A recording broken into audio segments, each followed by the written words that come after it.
And the truth being in this case? The truth being, Reggie is the godfather of Hiplife. He is the godfather of Hiplife. Just like James Brown is the godfather of soul.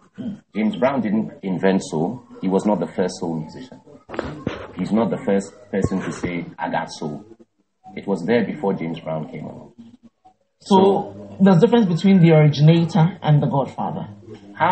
Of course there is. Is Jeduble Ambole the originator of Hiplife? He was rapping when I was a child. What is his name? I mean, there were many rappers in Chi throughout my lifetime. They inspired me. So I can't say I'm the originator when people inspired me.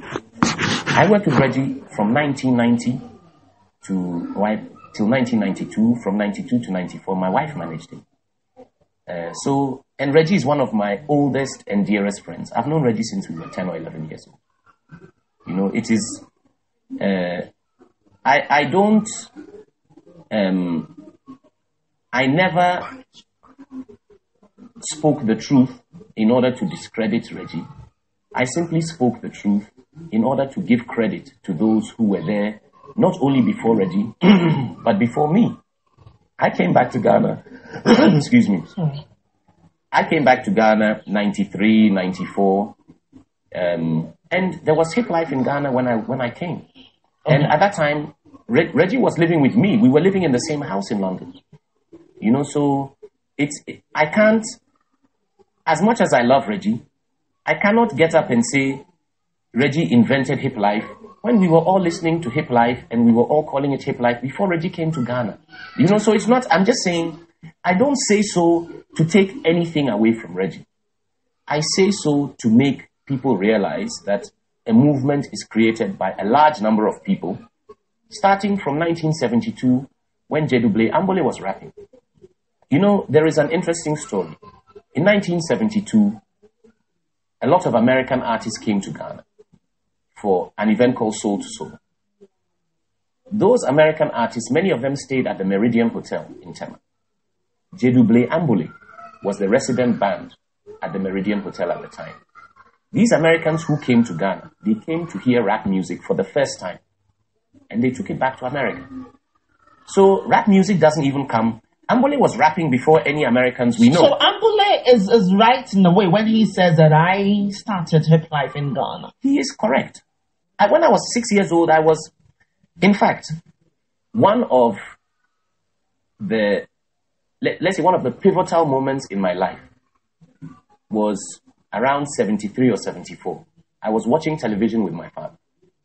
And when Ambole came on TV, I loved Ambole. And my father said to me, he said, Angie, this man here shows you that the difference it's a very thin line between genius and madness. If you want to be a genius, never be afraid of madness. If you're afraid of madness, you will never find genius. So in order to find genius, you must lose your fear of madness. And so for me, that was a pivotal moment in my life. Because my own father was encouraging me indirectly to pursue the path less beaten. My father was a doctor, but he always said he wanted to be a philosopher. But my dear grandmother, may she rest in peace, he said to him, Yao, your generation, do you know what infant mortality in Ghana is? Infant mortality in the 40s or the 50s was very high. And my grandmother said to him, your generation must make sure the children survive. Your children's generation can come and make sure the minds of the adults are healthy. So my father was a pediatrician. He looked after children. I'm a social engineer. I look after adults.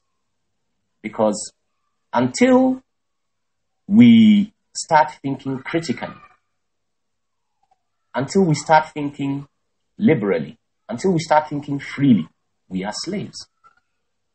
Panji, I know I can go on and on with you. We're way out of time, but I'm trying to wrap up in about a minute or two. Let me bring us back to Hiplife. So fast forward today. Would you say that Sarkodie is still the most dominating Hiplife artist? There's no doubt about it. I mean, there is nobody this morning I looked at my Twitter timeline. I saw Sarkodie's name, maybe